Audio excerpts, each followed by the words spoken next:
En vous saluant fraternellement et chaleureusement, je vous invite à rendre grâce à Dieu pour le privilège qui nous est encore accordé aujourd'hui de pouvoir nous réunir autour de sa parole. Alors peut-être que nous sommes réunis physiquement ou virtuellement, mais nous sommes réunis autour de la parole de Dieu et c'est un privilège que nous devons apprécier à juste titre. Pourquoi ? Parce que la parole de Dieu est la source de la vie. La parole de Dieu est la source de notre espérance. La parole de Dieu nous indique le chemin à suivre pour notre épanouissement et afin que nous puissions espérer atteindre le vrai bonheur. C'est encore la parole de Dieu qui nous révèle que Dieu veut et peut prendre soin de notre besoin le plus essentiel. Besoin le plus essentiel que Jésus a résumé en une phrase. Jésus a dit, « Je suis venu pour que mes brebis aient la vie en abondance. » Nous disons cela autrement. Notre besoin le plus essentiel, c'est de pouvoir espérer un jour vivre plus durablement et vivre mieux en l'absence du mal. La parole de Dieu nous révèle que Dieu a ce désir, mais que ce désir chez Dieu n'est pas juste un vœu pieux, mais c'est un désir pour lequel Dieu se mobilise et il met tout en œuvre pour que cela puisse devenir réalité. Prenons ensemble un passage des Écritures qui nous indique combien Dieu veut que nous puissions avoir la vie en abondance. Prenons la première épître de Paul à Timothée, au chapitre 2, à partir du verset 1er, et nous irons dans cette lecture jusqu'au verset 8. Et ce passage sera notre texte de référence pour ce moment de méditation et de communion autour de la parole de Dieu. Je lis donc, « J'exhorte donc, avant toute chose, à faire des prières, des supplications, des requêtes, des actions de grâce pour tous les hommes, pour les rois et pour tous ceux qui sont élevés en dignité, afin que nous menions une vie paisible et tranquille, en toute piété et honnêteté. Cela est bon et agréable devant Dieu, notre Sauveur, qui veut que tous les hommes soient sauvés et parviennent à la connaissance de la vérité. Car il y a un seul Dieu et aussi un seul médiateur entre Dieu et les hommes, Jésus-Christ, homme, qui s'est donné lui-même en rançon pour tous. C'est là le témoignage rendu en son propre temps et pour lequel j'ai été établi prédicateur et apôtre. Je dis la vérité, je ne mens pas, chargé d'instruire les païens dans la foi et la vérité. Je veux donc que les hommes prient en tout lieu en élevant les mains pures, sans colère ni mauvaise pensée. Dans cet extrait de la lettre que Paul adresse à Timothée, nous comprenons que Dieu veut que tous les hommes soient sauvés. Et pour que tous les hommes soient sauvés, Dieu mobilise deux personnes, Jésus-Christ et toi. Comment nous pouvons dire cela à partir de ce texte ? Nous voyons d'abord que le texte commence par une invitation, une exhortation pressante à la prière. L'apôtre Paul s'adresse à Timothée, mais par extension à l'Église. Et il dit, je veux que nous puissions prier pour tous les hommes, y compris les rois, y compris ceux qui sont élevés en dignité. Nous devons prier pour tous les hommes. Mais prier pour quoi ? Prier pour demander quoi en leur faveur ? Alors il répond à cette question. Il dit, nous devons prier parce que cela est bon et agréable devant Dieu notre Sauveur. C'est le verset 3. Qui veut que tous les hommes soient sauvés et parviennent à la connaissance de la vérité. Par conséquent, Dieu nous demande d'agir pour le salut de notre prochain et notre propre salut. nous devons prier pour tous les hommes parce que Dieu veut qu'ils soient sauvés. C'est pour cela que nous disons que dans son désir de sauver toute l'humanité, Dieu mobilise deux personnes, Jésus-Christ et toi, Jésus-Christ et moi. Chacun de nous doit se sentir personnellement interpellé par Dieu, appelé à entrer dans ce plan que Dieu a mis en œuvre pour le salut de tous les hommes. Alors bien sûr, notre part n'est pas la part de Jésus. Notre rôle n'est pas le rôle de Jésus, mais notre rôle est aussi indispensable que celui de Jésus. Quel est donc notre rôle? Nous avons déjà vu un premier aspect de notre rôle. Prier intensément et avec ferveur et persévérance pour le salut de tous les hommes. Choisir des noms des personnes que nous connaissons et prier pour elles, afin que l'Esprit de Dieu trouve le chemin de leur cœur et qu'ils aient des circonstances favorables dans leur vie qui leur permettent de recevoir la parole de Dieu. Quel est donc le rôle de Jésus? Alors le rôle de Jésus est présenté au verset 6 et au verset 7. Lorsque l'apôtre dit « Car il y a un seul Dieu et aussi un seul médiateur entre Dieu et les hommes, Jésus-Christ homme, qui s'est donné lui-même en rançon pour tous. » C'est là le témoignage rendu en son propre temps. La Bible nous dit que Jésus joue ici un rôle capital, fondamental dans le plan du salut. Il est présenté comme médiateur et comme rançon dans ce passage. Qu'est-ce que ça veut dire et quelle est l'importance du médiateur dans le plan du salut? Le médiateur dans le plan du salut, c'est celui qui est capable d'entendre, de comprendre et d'agir en faveur des deux parties. Oh, permettez-moi de répéter cette phrase. Le médiateur dans le plan du salut, c'est celui qui peut entendre, comprendre et agir en faveur des deux parties. Pour cela, il a besoin des deux natures, nature divine, nature humaine, pour rentrer en communication et en communion avec les deux parties, avec Dieu et avec l'homme. C'est ainsi que l'apôtre Jean résume cela dans sa première lettre.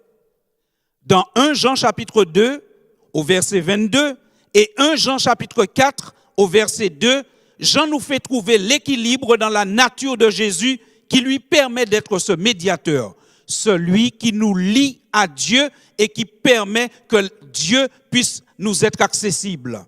Dans 1 Jean 2 verset 22, la Bible déclare « Qui est menteur ? Qui est menteur ? Sinon, celui qui nie que Jésus-Christ est le Christ. Celui-là est l'antéchrist qui nie le Père et le Fils. Si quelqu'un ne reconnaît pas Jésus comme le Christ, il est un menteur. Il est même l'antéchrist. Ensuite, dans 1 Jean 4 au verset 2, la Bible déclare « Reconnaissez à ceci l'Esprit de Dieu. Tout esprit qui confesse Jésus-Christ venu en chair est de Dieu. » Par conséquent, dans une même lettre qui n'est pas si longue que cela, l'apôtre dit que si vous voulez être équilibré, balancé dans la connaissance de Jésus, il faut le reconnaître comme Christ et il faut le reconnaître comme étant venu en chair. C'est-à-dire, il faut le reconnaître comme ayant la nature et les pouvoirs divins, mais il faut le reconnaître aussi comme véritable homme qui peut vous servir de modèle. Nous trouvons cela étayé dans l'évangile de Jean au chapitre 11. Lorsque Jésus est confronté à la mort de Lazare et qu'il rencontre la sœur de Lazare, Jésus dit à cette femme, dans Jean 11 au verset 25 et suivant, « Je suis la résurrection et la vie. Celui qui croit en moi vivra quand même il serait mort. Et quiconque vit et croit en moi ne mourra jamais. » Et il pose la question à la sœur de Lazare en lui disant, « Crois-tu cela ?» au verset 26. Et elle de faire une profession de foi et de répondre au verset 27, « Oui Seigneur, je crois que tu es le Christ, le Fils de Dieu qui devait venir dans le monde. » Autrement dit, elle reconnaît à Jésus le pouvoir de la résurrection, le pouvoir de la vie, un pouvoir qui n'est donné qu'à Dieu. et qui n'appartient qu'à Dieu. Nous avons ici besoin de comprendre que Jésus-Christ joue un rôle capital parce que c'est le Fils de Dieu qui se fait homme et qui vient parmi nous. Il est Christ aussi manifesté en chair. Et cela a une importance capitale parce que le fait de reconnaître Christ comme manifesté en chair, c'est de reconnaître que l'humanité peut vaincre le péché. C'est ce que l'apôtre Paul affirme dans Romains 8 au verset 3, quand il dit « Car chose impossible à la loi, parce que la chair la rendait sans force, Dieu a condamné le péché dans la chair en envoyant à cause du péché son propre Fils dans une chair semblable à celle du péché. » Oh, vous avez bien entendu. Jésus est venu dans une chair semblable à celle du péché, et dans cette chair, c'est-à-dire la chair que vous et moi nous possédons, il a remporté la victoire. Il a résisté à toute forme de tentation. Il a condamné le péché en montrant qu'il est possible, par une communion avec Dieu, de rester fidèle à la parole de Dieu. Jésus est aussi présenté dans le passage de 1 Timothée 2 comme une rançon. Une rançon pour racheter les hommes. Jésus est celui qui nous rachète. Dans Matthieu 20 au verset 28, Jésus lui-même dit « C'est ainsi que le Fils de l'homme est venu non pour être servi, mais pour servir et donner sa vie comme la rançon de plusieurs. » Jésus est la rançon. Il est celui qui paye pour chacun de nous. Il paye de son propre corps, de sa propre vie. C'est pour cela que l'apôtre Pierre dit que nous n'avons pas été rachetés avec de l'or ou de l'argent, mais nous avons été rachetés par le sang précieux de Jésus. 1 Pierre 1, verset 18 et suivant. Lorsque la Bible nous donne ces éléments, c'est pour nous dire que Dieu veut que nous soyons sauvés. Mais pour que nous soyons sauvés, Dieu ne s'épargne aucune peine. Dieu ne s'épargne aucune tristesse. Il va jusqu'à demander à son Fils qui est pleinement volontaire de laisser la gloire céleste, de s'incarner, de devenir un homme, d'aller jusqu'à la mort sur la croix pour être une rançon, pour que tous ceux qui le veulent soient sauvés. Dieu veut que nous soyons sauvés. Et heureusement que nous avons sa parole et que nous pouvons aller dans sa parole parce que c'est sa parole qui nous révèle cette précieuse vérité. Christ joue son rôle pleinement dans le plan du salut. Mais nous aussi, nous avons un rôle à jouer. Vous vous rappelez, pour notre salut, Dieu mobilise deux personnes, Christ et toi, Christ et moi. Notre rôle, c'est de prier, mais pas seulement. Parce que l'apôtre qui présente ces éléments, il dit au verset 7, là je reviens dans 1 Timothée 2 au verset 7, il dit au verset 7, cette bonne nouvelle, j'ai été établi prédicateur de cette bonne nouvelle et apôtre. Je dis la vérité, je ne mens pas, chargé d'instruire les païens dans la foi et la vérité. Au verset 8, il conclut en disant, je veux donc que les hommes prient en tout lieu, en élevant des mains pures, sans colère ni mauvaise pensée. Oh mes chers amis, aujourd'hui, on ne peut plus se poser la question, est-ce que Jésus a fait sa part dans le plan du salut? Il est manifeste que Christ a fait sa part. Car quand nous regardons des hommes et des femmes dans l'histoire de l'humanité dont la vie a été transformée, qui ont été rachetés, délivrés, nous pouvons croire que Christ a fait sa part. Mais nous devons annoncer cette bonne nouvelle et l'accompagner de prières. C'est pourquoi l'apôtre dit, j'ai été établi apôtre et prédicateur. Dieu a besoin de nombreux prédicateurs. Il a besoin de nous tous en tant que prédicateurs. Il a besoin de nous tous en tant qu'intercesseurs pour prier pour tous les hommes.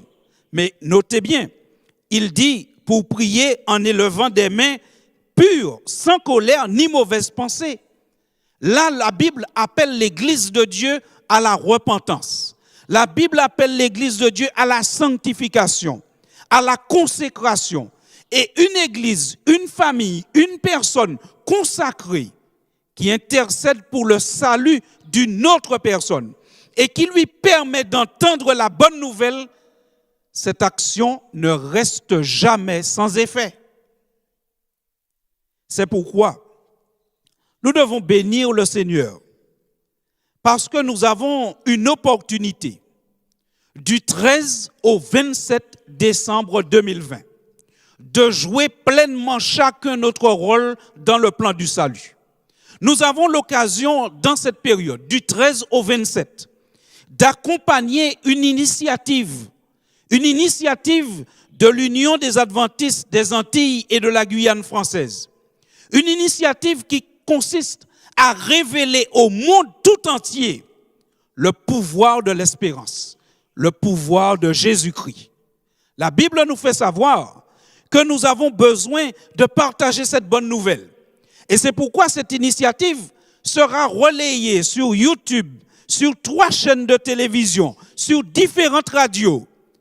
Vous verrez apparaître sur votre écran un tableau vous indiquant les chaînes YouTube et télé et radio sur lesquelles vous pourrez suivre ce programme et les horaires. Mais il appartient à chacun de nous de transmettre cette bonne nouvelle. Il appartient à chacun de nous de se consacrer, d'abandonner tout ce qui n'est pas de Dieu, afin d'intercéder efficacement pour que ce programme touche de nombreux cœurs et que de nombreuses personnes se donnent à Jésus. Dieu veut que tous les hommes soient sauvés. Dieu a mobilisé Christ et Christ s'est mobilisé pour que nous soyons sauvés. Il est notre rançon. Il est notre médiateur. Il nous entend. Il nous comprend. Il agit en notre faveur. Il entend le Père. Il comprend le Père. Et il agit en faveur du Père. Christ nous unit au Père et nous permet aujourd'hui de dire en Christ, j'ai la vie éternelle. Christ nous permet de dire aujourd'hui, j'ai envie que d'autres puissent dire en Christ, j'ai la vie éternelle. C'est pourquoi chacun de nous est invité à s'engager pleinement à devenir un intercesseur et un prédicateur de la parole de Dieu. Il suffit pour cela de relayer l'information. Il suffit pour cela d'inviter vos amis, parents, connaissances, collègues à participer pleinement à cette célébration de la parole de Dieu du 13 au 27 décembre. Oh mes chers amis, Christ dit dans la parole, « Je suis venu pour que mes brebis aient la vie en abondance. » Acceptons de vivre plus et de vivre mieux avec Christ. Mais surtout, partageons cette bonne nouvelle. Prions dans ce sens. Seigneur, merci de nous donner encore la liberté de vivre, de débattre et de prêcher ta parole. C'est un don magnifique, Seigneur. Mais nous sommes conscients et nous voyons chaque jour s'amenuiser les libertés dans le monde qui deviennent toujours de plus en plus étroites. Et nous comprenons que nous vivons dans une société qui présente toutes les caractéristiques de la modernité, mais qui peut facilement fermer les vannes de la liberté. Tandis que nous avons encore cette possibilité, Seigneur, nous te prions pour que chacun de nous se mobilise pour partager ta parole. Mais avant de la partager, pour que nous puissions la vivre, l'intégrer, être imprégnés par cette parole, de telle sorte que lorsque nous intercédons, nous puissions élever des mains pures et que notre prière soit efficace. Seigneur, permets-nous de taire nos discordes. Permets-nous de passer à l'essentiel. Prêcher ta parole à tout homme sur la terre. C'est le mandat que tu nous donnes.